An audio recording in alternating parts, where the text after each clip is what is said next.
Hoje, como a Sâmia falou, nós estamos iniciando uma série de 4 lives sobre educação 5.0, né? É um tema muito falado, mas que precisa de atenção. É muito falado, porém, eu acredito que muitos educadores querem ainda saber um pouco mais sobre isso. Então, a nossa proposta é começar nivelando um pouco do que cada um sabe sobre esses termos, né? Começando desde a educação 1.0, que é a proposta de hoje. Eu não pretendo aqui dar uma aula de história, né? De forma alguma, não pretendo dar uma aula de história aqui, mas nós vamos passar, sim, por alguns momentos históricos aí para entender esses conceitos, tá joia? Então, nessa primeira parte, eu vou compartilhar uma tela com vocês, tá? É mais por uma questão didática mesmo. E eu acho que muita gente gosta de acompanhar, ouvir e ler, né? Mas depois nós vamos voltar aqui para a roda, né? Vamos voltar para a roda para todo mundo poder bater um papo, perguntar. E a participação do Guilherme aqui hoje, ela vai ser muito bacana, né? Nós vamos, quando chegarmos na educação 4.0 e 5.0, nós vamos focar em uma das habilidades desse século, né? Que é a criatividade, que é algo que deve ser trabalhado, almejado, e nós vamos ter esse foco. E aí o Guilherme vai nos ajudar nesse bate-papo, vocês podem fazer perguntas. O foco hoje é o aluno, né? E não tem como também falar de aluno sem falar um pouco do professor. Então, nós vamos misturar um pouquinho as coisas aí, os papéis dos dois, e o nosso foco é a criatividade mesmo. Então, vou compartilhar aqui com vocês agora.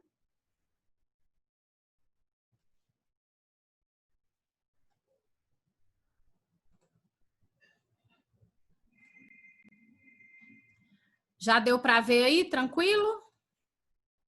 Já, Isa. Gente, quem quiser perguntar no chat, comentar alguma coisa, o pessoal do grupo vai responder a vocês, né? Mas quem quiser abrir o microfone e comentar também, tenha liberdade, não tem problema não. A gente vai fazendo esse bate-papo aqui, tá joia? Bom, vamos começar falando então aí lá do início, né? O que a gente chama de educação 1.0, né? Educação 1.0, deixa eu organizar minha apresentação. A educação 1.0, gente, aí tem só para vocês um guia, né, de alguns conceitos. A gente está falando de Idade Média. Então, nós estamos falando das primeiras escolas, onde o ensino era bem focado no professor, tá? Era um ensino mais individualizado, ele acontecia em lugares assim mais religiosos, né? Nesse período, os professores, inclusive, eram religiosos e eram liderados por religiosos, né? Mas ali nessas primeiras escolas se ensinavam gramática, lógica, aritmética, mas também a educação cristã, música e outras disciplinas, né? Essas escolas, gente, desse início, era uma visão de transmissão mesmo dos saberes, né? Tanto é que os professores, esses religiosos, eles eram muito considerados admirados, né? Eles eram pessoas admiradas, os mestres, né? Que tinham o saber ali.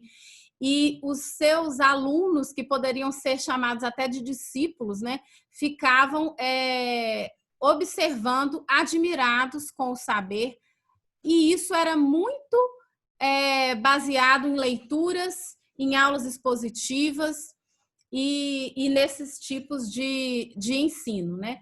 O que a gente tem que saber é que essas escolas, gente, elas também aconteciam, elas existiam, né, para formar também religiosos ou pessoas mais tarde que iriam defender a fé cristã, né? Mas o que a gente tem que guardar desse modelo é que ele era um modelo com foco no professor. Na aula expositiva, na transmissão de conteúdos, né? A gente vê que esse modelo é um modelo muito forte, né? Porque não é tão diferente do que a gente vivencia hoje na grande parte das nossas metodologias nas escolas do Brasil, né? E aí a gente fala, quando que entra a educação 2.0, né? A educação 2.0, ela vem depois da Revolução Industrial. Então, assim, a gente tem uma primeira revolução industrial, que é a máquina a vapor, né? E aí a gente já está bem antes um pouquinho do que consolidou essa visão de educação 2.0, que já foi bem mais tarde, né? Meados ali do século XX, com o modelo industrial, que era a linha de montagem, né? Essa é a educação que mais consolidou o formato que a gente tem hoje, nas escolas, né? Então, esse modelo industrial de produção em massa das fábricas, né? Que a gente ele é marcado também pela figura do Henry Ford e pautado aí nessa produção em massa. Quando se falava em escola, aí a escola nessa época, pessoal, ela mudou o seu formato, né? Ela mudou porque ela passou a admitir vários alunos numa mesma sala. Se antes o ensino ele era mais individualizado, agora ele passa a ser mais popularizado, né? Acontece também de outras maneiras, mas a tendência é ele ser mais popularizado, mais massivo. Então, o professor, ele dá aula para vários alunos, dezenas de alunos. Esses alunos, eles têm que ser todos iguais. Esses alunos têm que todos aprender a mesma coisa, né? Esses alunos, eles têm que passar no controle de qualidade, porque se eles não passam nesse controle de qualidade, então eles não servem para o sistema e aí vão sendo marginalizados mesmo, né? Vão ficando à margem e só quem se adapta, né? Eu falei essa palavra adapta, mas só para explicar que eu não concordo com essa palavra para essa época, né? Eu acho que são os alunos que se encaixavam, né? Que literalmente entravam numa caixa, recebiam os conteúdos, porque a palavra adaptação, eu tiro ela dessa época, porque eu acredito que a adaptação tem um lado muito positivo, exatamente do que nós vivemos hoje, né? E quando a gente falava o aluno que não se adapta sai, era com cunho negativo, né? Então, eu prefiro usar a expressão o aluno que não se encaixa na educação, ele tem que sair. O foco é a memorização e a educação era para o mercado de trabalho. Então, era uma educação para o futuro. Pessoal, por isso aí dá para a gente pensar bastante coisa, né? Essa educação para o futuro, a gente vê essa fala até hoje. Muitas pessoas perguntam, né? Ou falam, para que você estuda? Para que você vai para a escola? Para você se preparar para o mercado de trabalho. Essa é uma fala que ficou ainda hoje marcada e muita gente ainda pensa assim, né? Só que isso aí tem que mudar. Eu acho que essa forma de pensamento ela tem que mudar porque a educação ela é para o agora, né? Acaba que você prepara o aluno para o mercado de trabalho, mas você prepara para o mercado de trabalho porque ele está preparado agora, ele está preparado para hoje. E isso vai fazer diferença no mercado de trabalho. Então, gente, educação 2.0 é isso. Vamos trazer isso para a escola, né? Total influência até na organização do colégio, né? Como se fosse mesmo a organização das fábricas, né? O próprio sinal que muitas escolas têm ainda, né? E ele até ajuda mesmo a nós separarmos ali os horários dos professores, né? Mas esse sinal ele também vem da fábrica, porque bater o sinal é a hora de bater o ponto, é a hora de ir embora para casa. Então é aquela massificação, né? Interessante uma reflexão sobre esse período, na verdade, mais no final do século no início do século, 1900, mais ou menos 1910, eu não me recordo agora exatamente de quando foi esse estudo, um estudo sobre por que as aulas têm 50 minutos. E de 50 em 50 minutos toca o sinal para mudar de sala, né? Então, é super interessante um estudo antigo. E o que foi identificado nesse estudo? Porque 50 minutos é o período de atenção de uma pessoa, né? De um jovem ou de uma criança. Então, por causa disso, determinou-se as aulas de 50 minutos. Mas isso já tem 100 anos, né? Essa realidade não é a realidade de agora. Porém, como modificar essas coisas, né? Porque todo um sistema foi criado em cima dessas realidades, né? Da época. Hoje, então, como que você muda um horário de 50 minutos de uma sala de aula se até a CLT para professores, ela é pautada na hora-aula de trabalho em cima desse horário. Então, o que é que nós temos que fazer? Achar alternativas de modificar essa coisa. Por quê? Porque é o professor dentro de sala de aula que vai ter que mudar, né? Eu falo que tem mudanças que são de grande porte. Essas mudanças não dependem de nós, né? Dependem de decisões dos governos, dos órgãos superiores, às vezes da direção das escolas, da direção das redes de escolas, mas existem as mudanças que são muito significativas, mas que são de pequeno porte, e essas mudanças é que nós podemos fazer como educadores e transformar as salas de aula, né? Então, a gente vem pensando agora na educação 3.0, né? Aí, o que aconteceu agora para a mudança, né? Nós vimos que na 2.0 foram as revoluções, as duas primeiras revoluções industriais que marcaram as mudanças no formato educativo. E na educação 3.0 é a chegada do computador pessoal, a internet. Então, nessa época em que a gente fala de 3.0, é uma época onde nós encontramos vários teóricos da educação que defendiam já uma educação contrária à bancária, que era da educação 2.0. Aquela educação massificada para todo mundo, sem personalidade, né? E sem personalização também. Então, a gente encontra aí John Dewey, que é um dos que eu mais gosto, mas a gente tem Maria Montessori, a gente tem Paulo Freire e vários outros educadores que lutavam por um outro tipo de educação, né? Que era uma educação para a vida, uma educação de realidade, uma educação com sentido para o aluno, um ensino participativo, e aqui já entram as propostas de metodologias ativas, né? E quando eu penso nessas coisas, gente, por isso que a gente fala, né?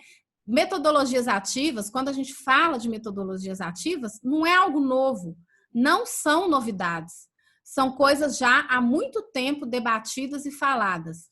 Mas nessa época é interessante entender que ainda não era urgente.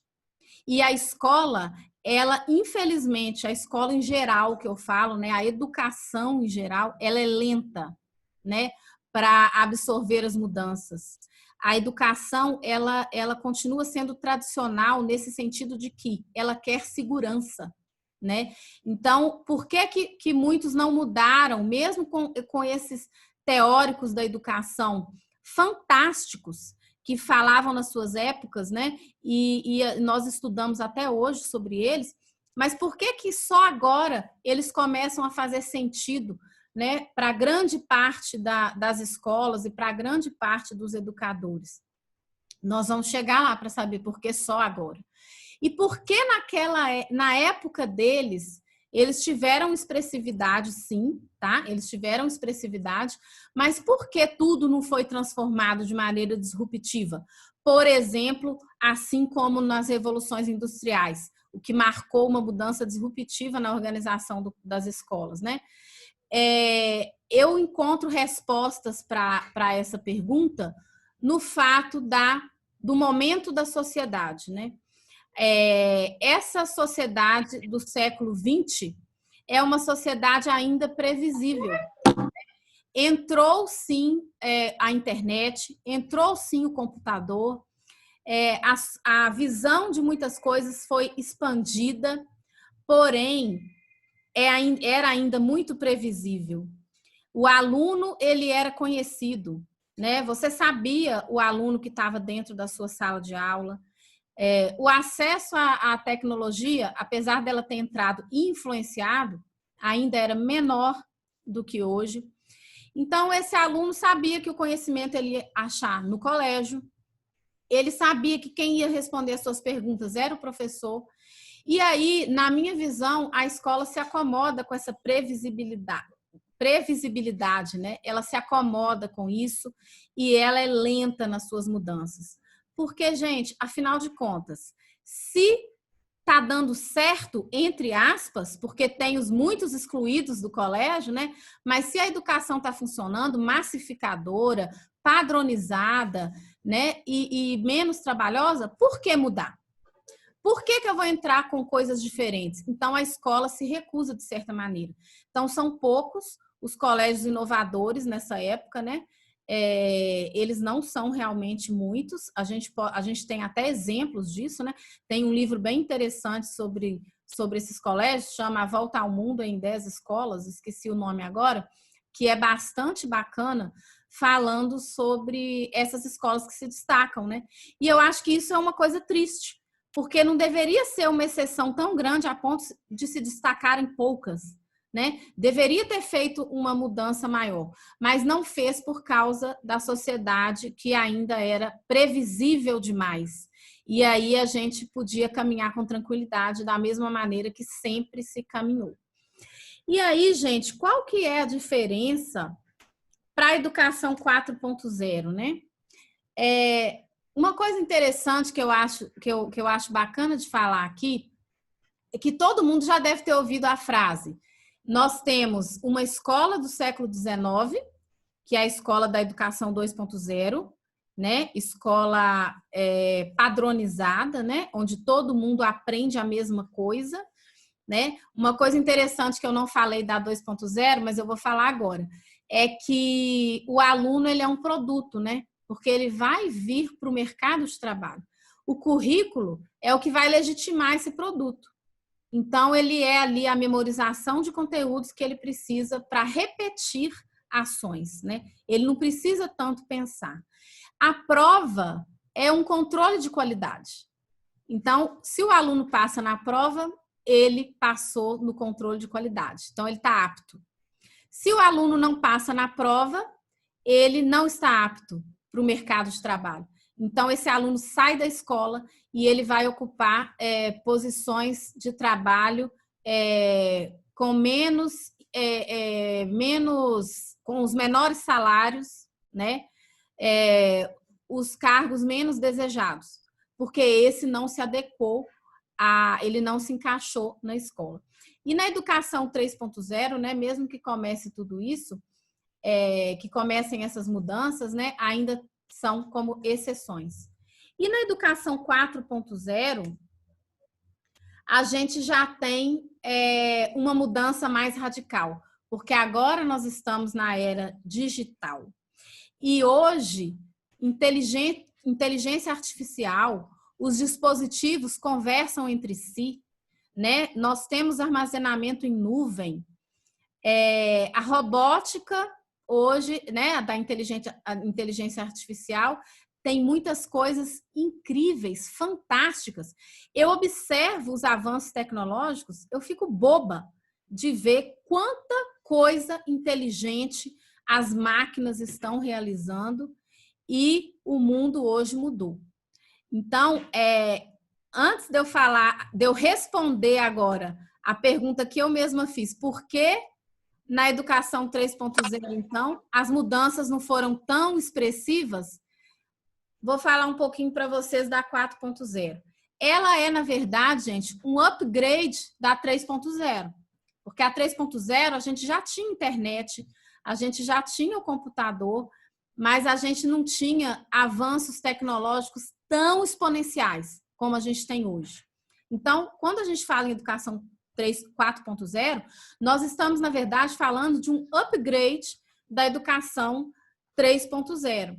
Então, é ensino híbrido, ensino, compartilhamento em rede, são trabalhos colaborativos, as metodologias ativas muito mais fortes, né, do que antes. Inovação, tem que ter foco em inovação.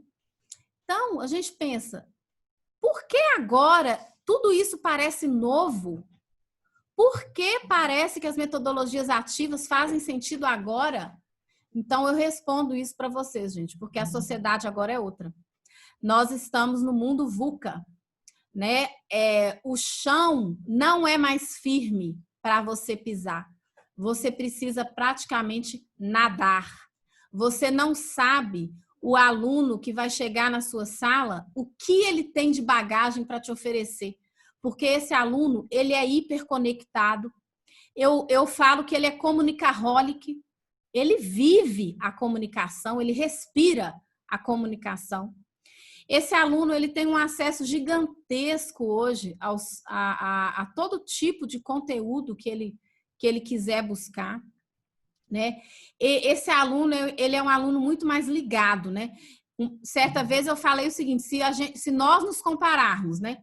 Eu me comparo quando eu tinha 10 anos e a minha filha, hoje, que tem 11, eu era uma boba. Eu não sabia nada da vida. Os conteúdos eu sabia, mas hoje as crianças, elas estão amadurecendo muito mais rapidamente e fazendo conexões em número muito mais acelerado do que nós fazíamos, né? E gente, não tem como viver essa sociedade hoje, ela não é mais previsível, né? Ela não é mais previsível. Ela é uma sociedade realmente ambígua. Então, por que hoje as metodologias ativas são tão faladas? Porque agora é urgente. Antes, no século passado, até conseguiu-se atrasar a adoção dessas práticas novas, né? Agora, hoje, se você não muda, se a escola não muda, ela não consegue se conectar com o aluno. É simplesmente isso. A escola que quer se conectar e quer se manter relevante hoje, ela precisa mudar a sua forma de comunicação com os seus alunos. O aluno de hoje, gente, ele não tem mais paciência para uma aula expositiva de 50 minutos. E nós não falamos nem só do aluno, né? Nós mesmos, talvez que eu não estou vendo vocês, mas eu sei que tem muita gente aqui mais nova que eu, mas a minha geração, ela ainda assistia palestras, né? Palestras de 2 horas. Gente, hoje ninguém mais aguenta assistir uma palestra de 2 horas. Se vocês observarem o formato dos congressos e de encontros, todos eles têm formato de TEDs. São 20 minutos para você apresentar o objetivo. E quem quer aprofundar é autodidata, vai buscar um curso, mas hoje a dinâmica metodológica em sala de aula tem que mudar, né? O aluno hoje, ele é um aluno também que ele não aguenta a passividade, né? Muitas escolas reclamam, e eu mesmo sou uma pessoa que busco muito estudar sobre engajamento, né? Porque o engajamento é um grande problema hoje com os jovens, né? Fazer eles se engajarem. Apesar de vivermos um momento de educação mão na massa, faça você mesmo, nós temos dificuldade em manter os estudantes engajados, né? Então, é um tema que me aguça muito a curiosidade e o compromisso de estudar sobre ele para conseguir conexão com essa geração interativa que a gente fala, né? Geração NET, geração interativa. Então, por que esses alunos não se engajam, né? Gente, nós temos que ter outra forma de conexão. Nós temos que fazer esse aluno praticar.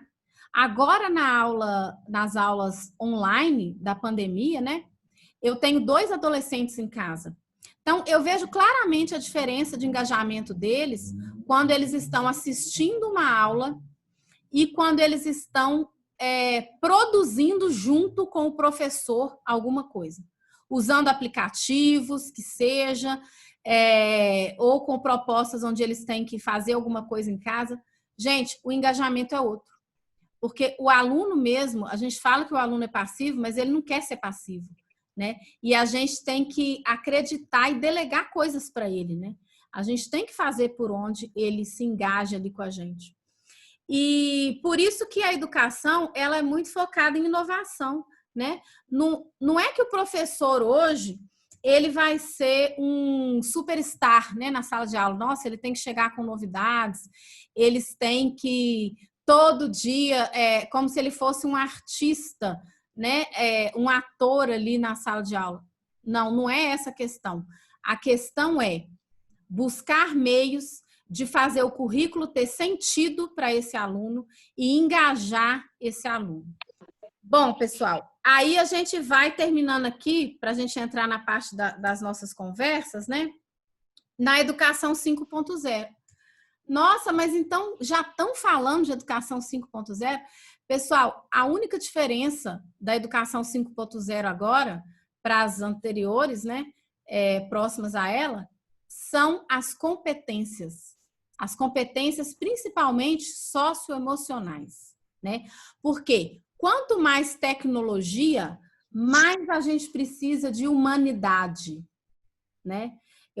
Quanto mais as pessoas abraçam a tecnologia, mais elas precisam ser humanas, éticas, empáticas. Então, a gente fala de educação 5.0 porque nada disso vai fazer sentido sem o que a gente chama de soft skills, que são as habilidades e as competências. E dessas soft skills, a gente pode levantar algumas aqui, né?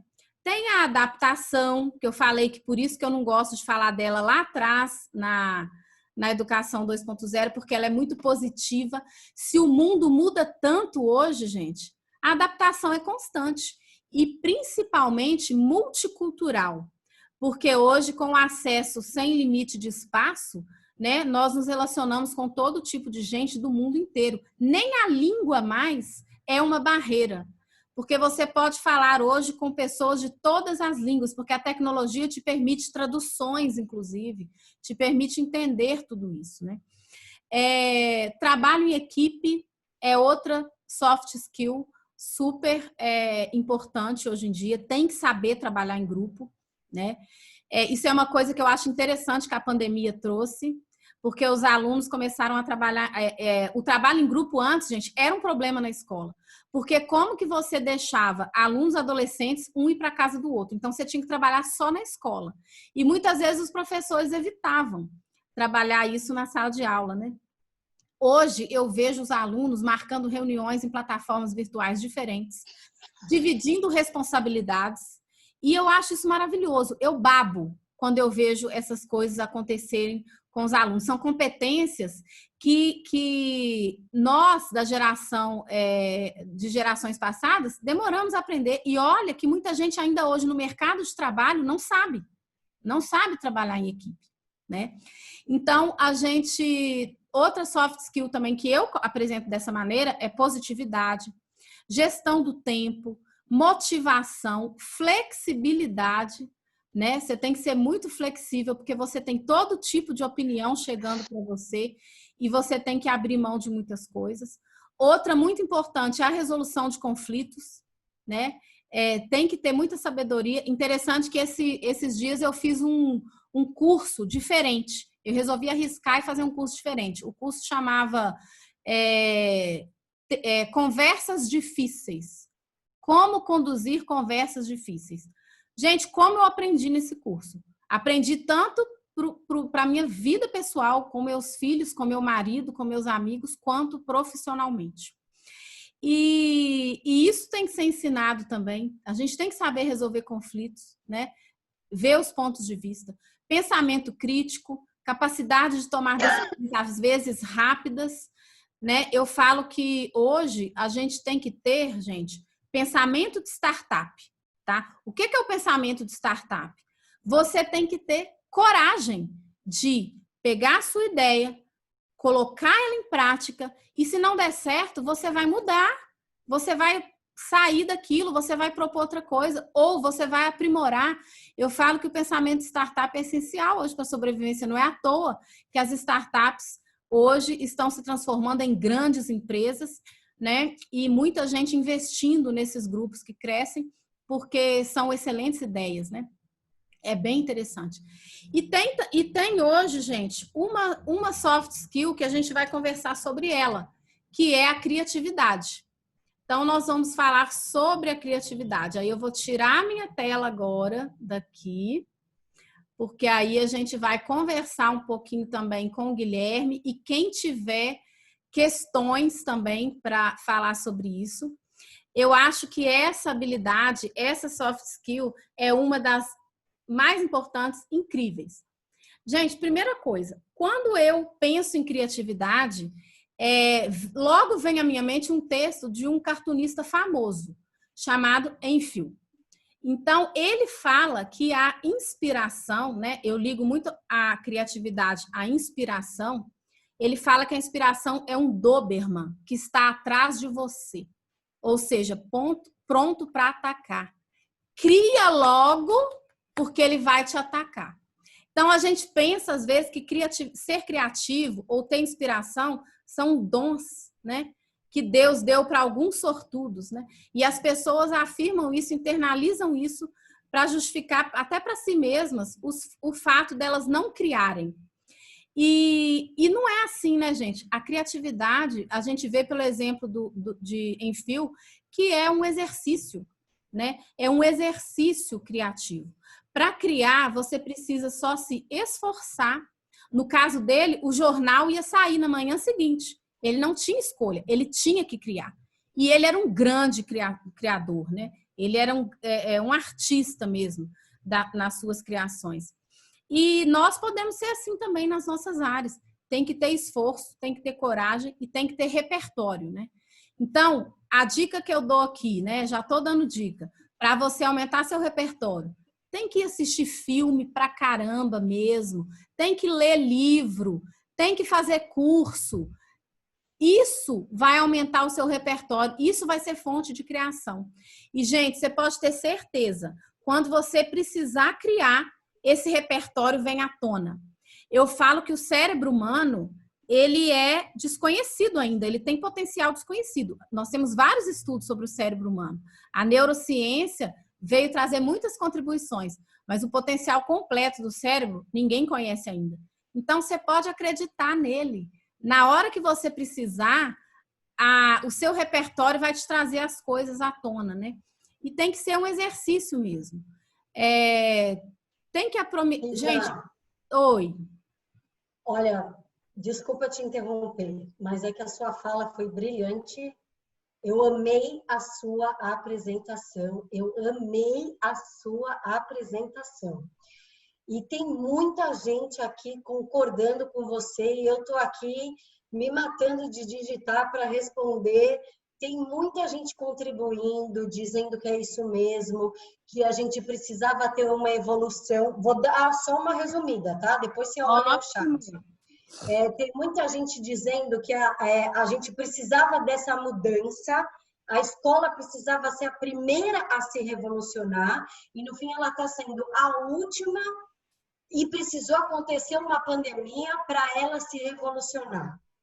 E aí, você fazendo esses apontamentos da mudança que tiveram desses nossos alunos, que nesse momento nos surpreendem.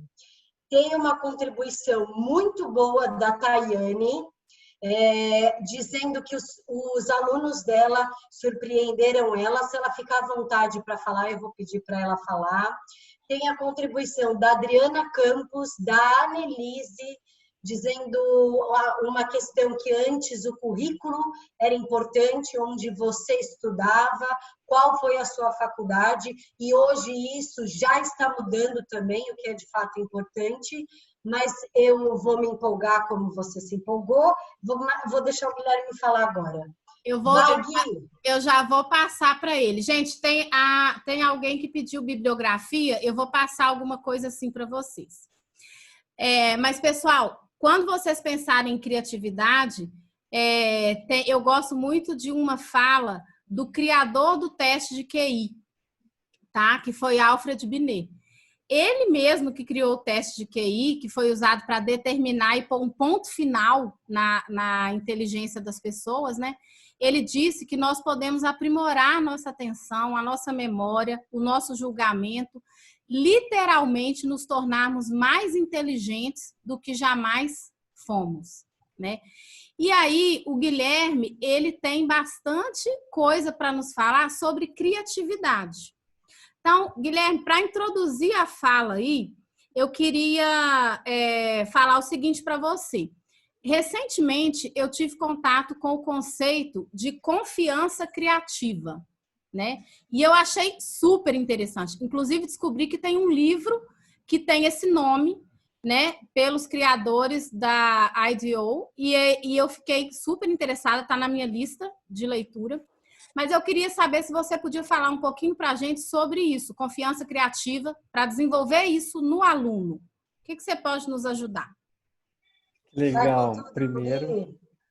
Primeiro eu queria parabenizar a apresentação. Muito boa, muito rica. Eu vejo os rostinhos concordando na câmera aqui. Isso foi muito legal. E não tem como não começar esse bate-papo inspirado depois de uma fala dessa. Então, gostei muito. Parabéns. E indo para a pergunta, confiança criativa, a criatividade, todas essas coisas que a gente está acostumado a ouvir, que parece novo, igual você trouxe, né? Nossa, a educação 4.0 parece super disruptiva, mas era uma coisa que já existia, né? Por que aconteceu agora? Como que aconteceu agora? Então, esses termos novos parecem muito novos, parecem muita novidade, parece assustar, inclusive, mas a confiança criativa nada mais é do que a confiança em si mesmo e a confiança em nós, de que nós temos habilidade para mudar o mundo ao nosso redor. E quando a gente para pensar nisso, a gente pensa justamente nas startups que você mencionou, a gente pensa naquelas pessoas que fazem aquela barreira de plástico no rio para travar toda a poluição que passa, que é uma coisa simples, mas a pessoa simplesmente acreditou que ela era capaz e ela conseguiu alcançar esse objetivo tão grande, por exemplo.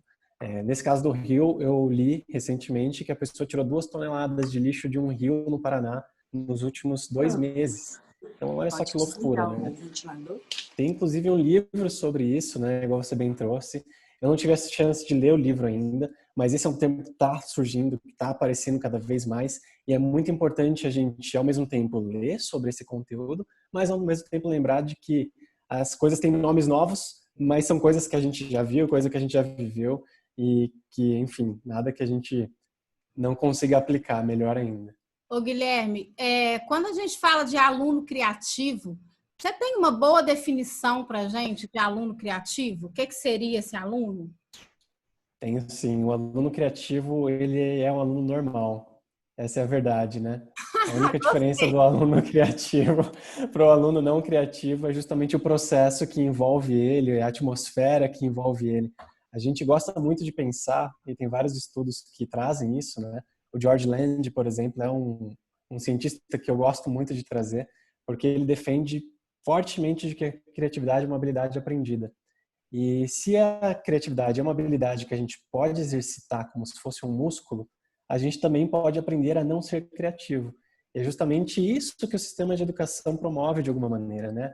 A padronização, igual você bem trouxe, os processos que são repetitivos. Eu lembro de uma fala no chat aqui sobre os tempos modernos, aquele grandíssimo filme. Sim.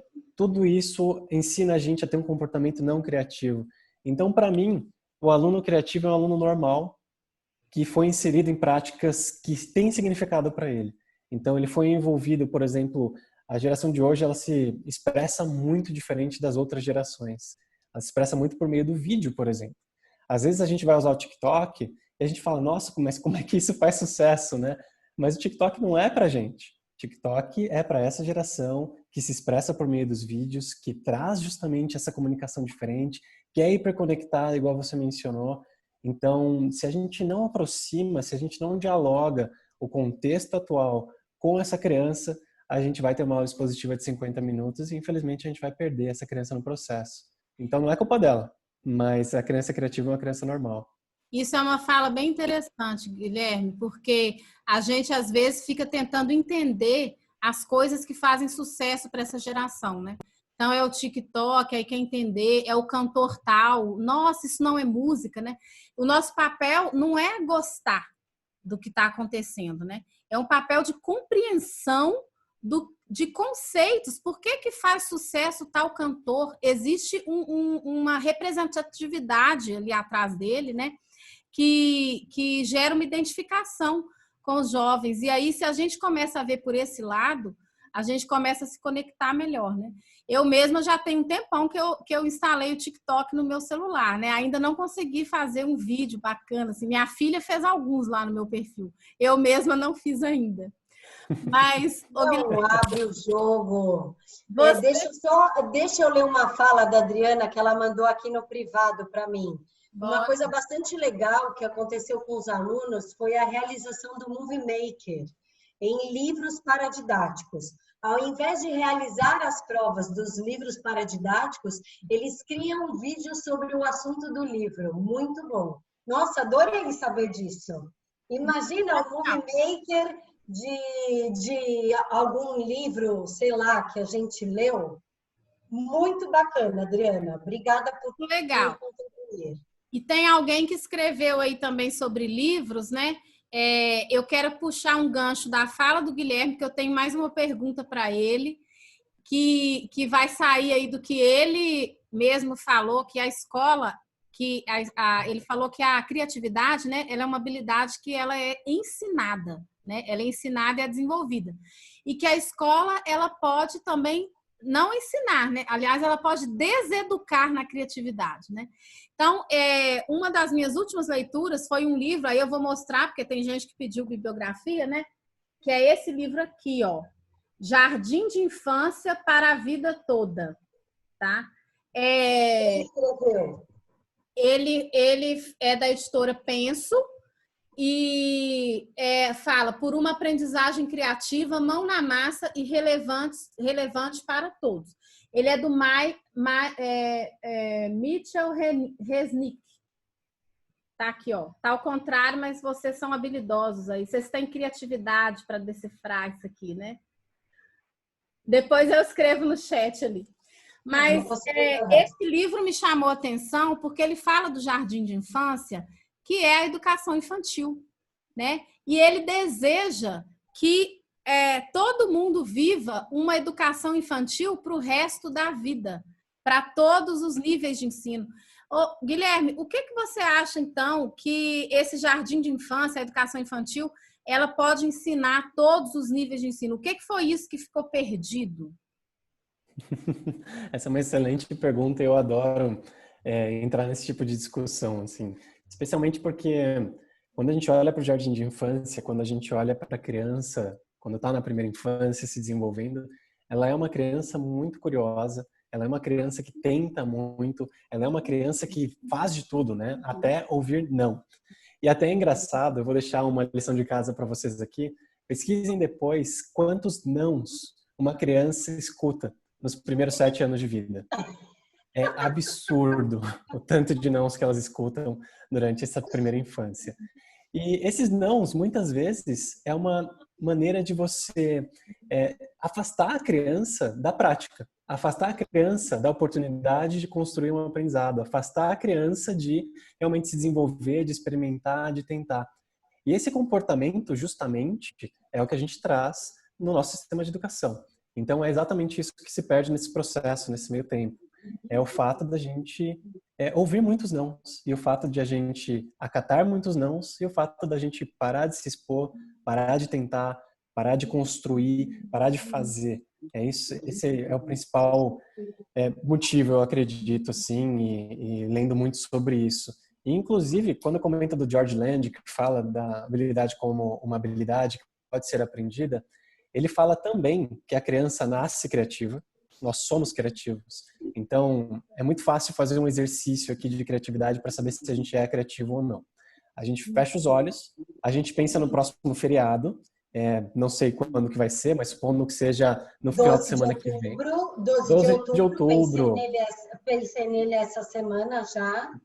12 de outubro, então, próximo feriado. Daí a gente pensa, o que que a gente vai querer fazer nesse feriado? Só o fato de a gente pensar, já estamos sendo criativos. Então, às vezes a gente acha que criatividade é um monstro de 7 cabeças que a gente nunca vai conseguir fazer e alcançar, mas a gente nasce criativo. Agora, o que que o George Land, o que que as literaturas mais atuais trazem sobre a criatividade? Que a gente nasce criativo e a gente desaprende a ser criativo. E é exatamente isso que acontece. Quando a gente fala do jardim de infância para a vida inteira, eu gosto muito disso, é justamente essa provocação de manter-se criativo, de manter-se tentando, de manter-se construindo, porque a gente deixa de fazer isso. E aí, quando a gente chega no mercado de trabalho, a gente não sabe É, cooperar, colaborar. o erro, né? Você está falando de errar, né? O erro, ele era muito mal visto, né? E eu falo, eu até ensino isso para os meus filhos, eu falo que eles têm que amar o erro, eles têm que ter paixão pelo erro. Por quê? Porque é o erro que vai mostrar como ele não deve fazer, né? E ele não precisa ter medo de errar, porque só não erra quem sabe tudo. E graças a Deus, nós não sabemos nada. Então, nós vamos errar muito na vida ainda e em todos os lugares, né? E eu acho que essa questão de podar o erro poda muito a criatividade, né? Porque a pessoa não quer se expor. E a gente vê casos aí de empresas que gostam de contratar pessoas que já faliram startups, por exemplo. Porque são pessoas que já passaram por um processo que para eles é super interessante. É isso que eles querem, né? É gente corajosa e tal. Então, Guilherme, no caso, Eu acho isso no caso de que empresas, né? Mas eu isso no acho caso, que pode falar, Sandra. eu acho que a escola ela é um caminho para o aluno ser criativo. Porém, quem conduz esse caminho precisa ser muito bom nisso, porque assim como você disse, o aluno agora, e é muito da minha fala no meu trabalho isso, o Guilherme sabe, o aluno agora ele é protagonista, como você disse. Só que para ele ser o protagonista, o professor precisa ser um mediador. E para o professor ser um mediador, ele tem que saber muito bem que caminho que ele vai seguir para esse aluno não se perder no processo todo que ele já sabe, em toda essa inteligência e essa coisa dele já saber tudo, dele ser... Como é que você falou, Gui, no nosso encontro, que ele era O aluno hoje se comunica de uma maneira transmídia, né? Então ele está sempre flutuando entre as mídias transmídia, isso diferentes. mesmo. Exatamente. O professor não perde a sua importância, mas eu acho que ele precisa tomar muito cuidado agora para o caminho que ele segue. Você concorda, Gui? Concordo e afirmo justamente o contrário do que talvez alguém possa pensar. A escola e o professor são os caminhos e talvez os únicos caminhos que nós temos de desenvolver as crianças criativas. E tem alguma metodologia? Porque, assim, nós temos aqui, Guilherme, vários professores, né? Você pode falar para a gente de alguma técnica ou de alguma metodologia, assim, que os professores podem usar para desenvolver a criatividade dos alunos? Boa pergunta, viu? Os professores sempre perguntam também para a gente, mas o que que eu posso fazer para fazer uma aula diferente? O que que eu posso fazer para trazer oportunidades de aprendizagem diferentes? E a verdade é que existem sim algumas estratégias, mas todas elas caem num ponto específico, que é justamente trazer contexto e significado para o processo. Então, quando a gente fala do TikTok brincando, mas é verdade. Se a criança não usa o elemento de vídeo, se a criança não usa a fotografia, se a criança não usa o desenho livre, se a criança não usa a música, por exemplo, as artes de maneira geral dentro do processo, elas vão construir o que exatamente? Então, perde-se muito. Então, todas as estratégias, todos os métodos, sim, métodos, por exemplo, todos os métodos maker que a gente tem, de realmente dar para a criança o desafio de construir alguma coisa sem nenhum tipo de orientação específica. Então, uma crítica que a gente também faz com relação a alguns métodos maker é que existe um processo de Kinder Ovo, basicamente, né? Você recebe as madeirinhas, recebe as coisas e você tem que encaixá-las. Mas na primeira vez é legal e na segunda a criança se questiona, o que eu estou criando exatamente aqui nesse processo, né? E aí quando a gente descobre o maker de fato, o desafio para uma criança de construir um carrinho de mão com barbante, palito de dente, cola, bastão. e aí ela tem que se virar para fazer. E aí a gente se depara com os desafios, a gente se depara com as estratégias que a criança mesma desenvolve em grupo, em equipe. Então, quando a gente fala de estratégias para desenvolver uma criança criativa, de trabalhar de maneira criativa, a gente olha muito para o contexto, a gente olha muito para o significado e a gente olha muito para a construção. E a construção, basicamente, entende e compreende que a criança tem que ser o centro do processo. Tem que sair daquele modelo expositivo, tem que sair daquele modelo em que nós, enquanto educadores, digamos assim, transmitimos para as crianças todo o conhecimento. Não, elas têm que construir o conhecimento. Então, tem que provocá-las, tem que deixar as crianças escolherem a estratégia que elas querem seguir, o instrumento, o recurso, a ferramenta que elas querem usar para construir e alcançar o objetivo pedagógico. A gente sempre brinca que a criança fazer um vídeo nem sempre quer dizer que o vídeo vai sair bom. Mas o fato dela fazer o vídeo da maneira que ela quis, com um grupo, negociando, trabalhando toda aquela perspectiva de trabalho em equipe, basta. E isso é o que a gente leva de conquista no final do dia. Olha que interessante, o Daniel Diniz mandou também no privado para mim, dizendo que muito bom essa nova linha de conversa da educação moderna, e ele disse que a gente, nós, né, jovens, fomos muito podados e hoje somos adultos podados justamente por conta disso, principalmente essa nova geração, em comparação, né, a gente com quem está chegando agora. E essas mudanças, né, eu acredito que elas acontecem onde nós estamos, né?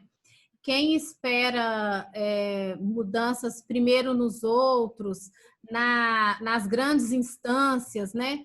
Aí não sai do lugar. Então, eu acredito que a gente tem que ter coragem para fazer pequenas diferenças. É para aquela turma que você tem esse ano, que você vai apresentar propostas diferentes para eles. Por quê? Porque quem manda na sala de aula, digamos assim, no sentido de decidir o que vai fazer, é o professor. Ele pode fazer, né? Claro que eu falo que não é fácil aplicar esse tipo de metodologia, mas por que não é fácil? Não é pela metodologia em si, é porque a nossa formação, ela é 2.0, né? A nossa formação é 2.0, então por isso é difícil. Nós não tivemos referência diferente para fazer.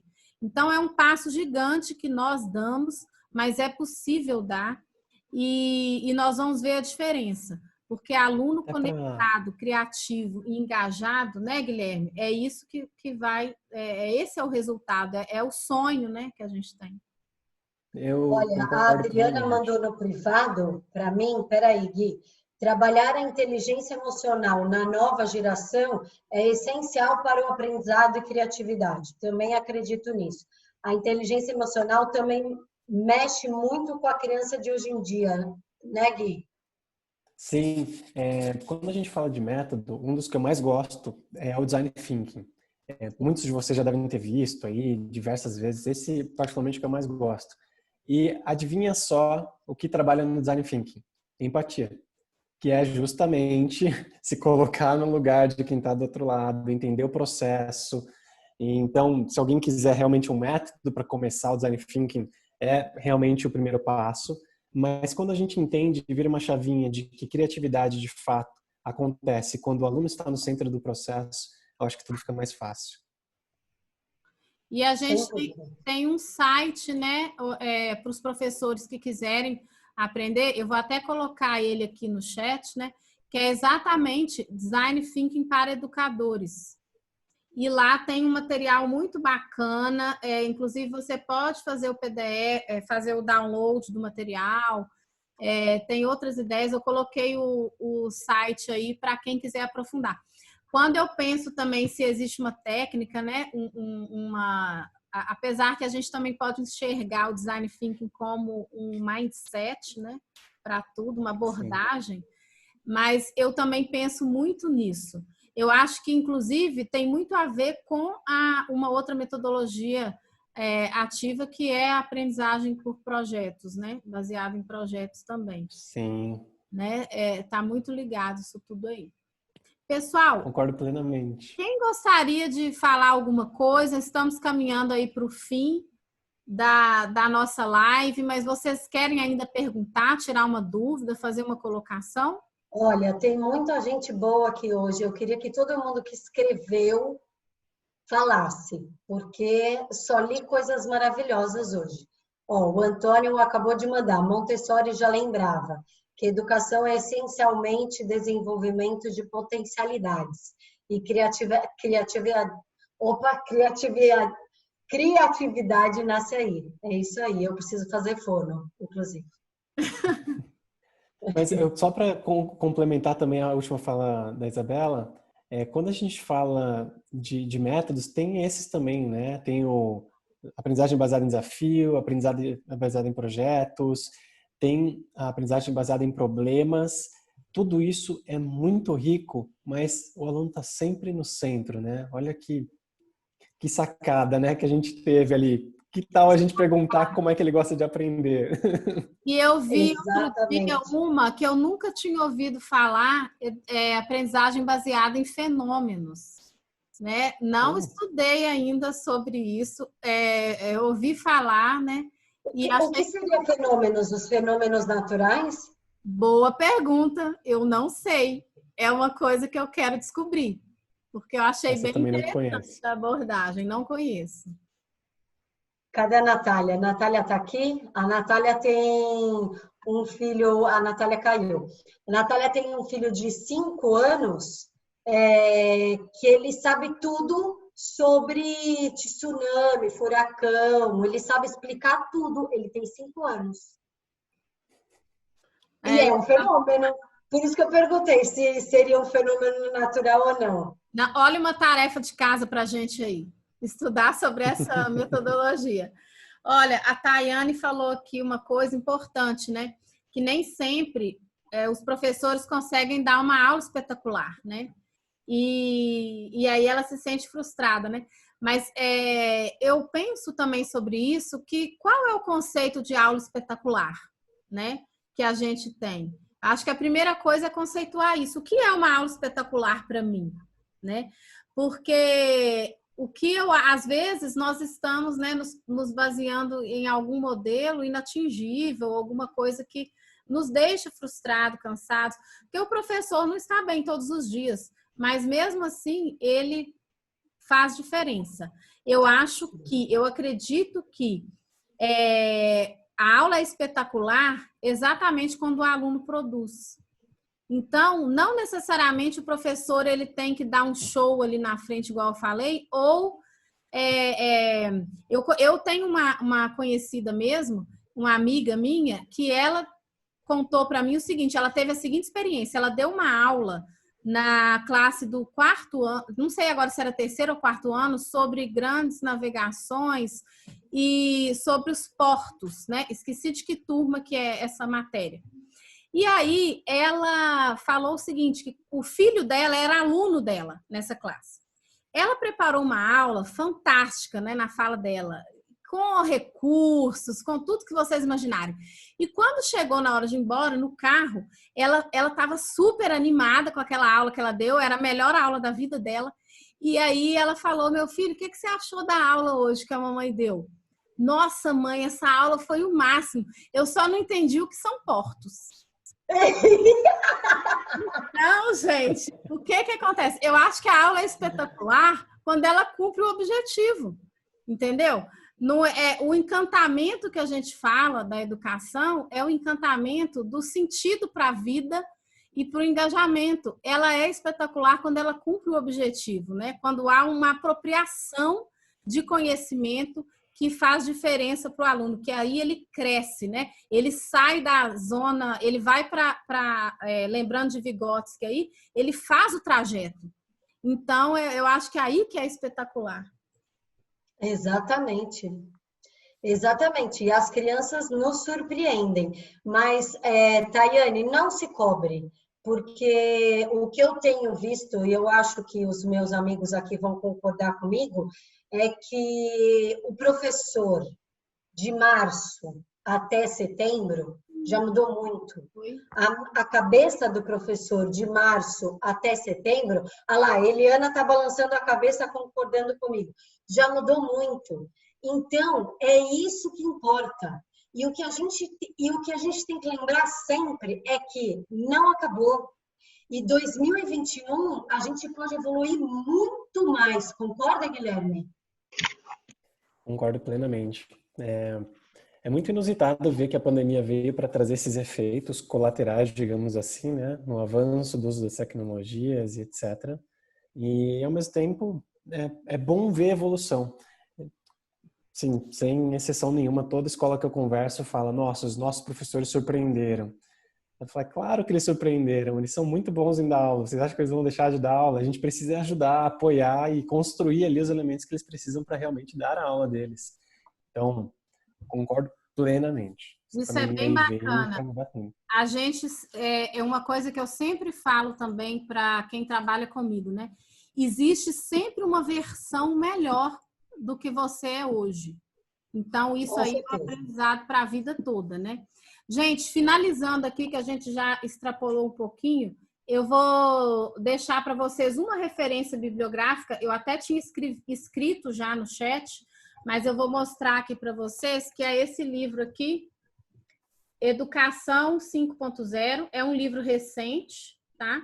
E ele traz um panorama legal. E além de um panorama, ele traz aqui vários exemplos de metodologias que os professores podem aplicar, né? Porque a gente precisa de referências, né? Apesar de sejamos criativos. Gente, quando você entende o conceito de tudo, você vai criar as suas próprias metodologias. Parta das referências que a gente tem, essas que a gente falou, rotação por estações, sala de aula invertida, etc. Parta das referências. Mas quando você entender o que é exatamente a aprendizagem ativa, então crie suas metodologias, né? Altere as existentes, porque elas não são camisas de força, elas são orientações. E vão embora aí transformando a educação, porque a gente tem que acreditar e a gente tem que sonhar. Meu grupo acredita nisso, por isso que a gente se uniu. Por isso que a gente está aqui hoje, para falar sobre educação. E por isso que o Guilherme aceitou o nosso convite, para falar sobre educação, para a gente fazer um 2020 que já está diferente e fazer um 2021 muito melhor do que 2020.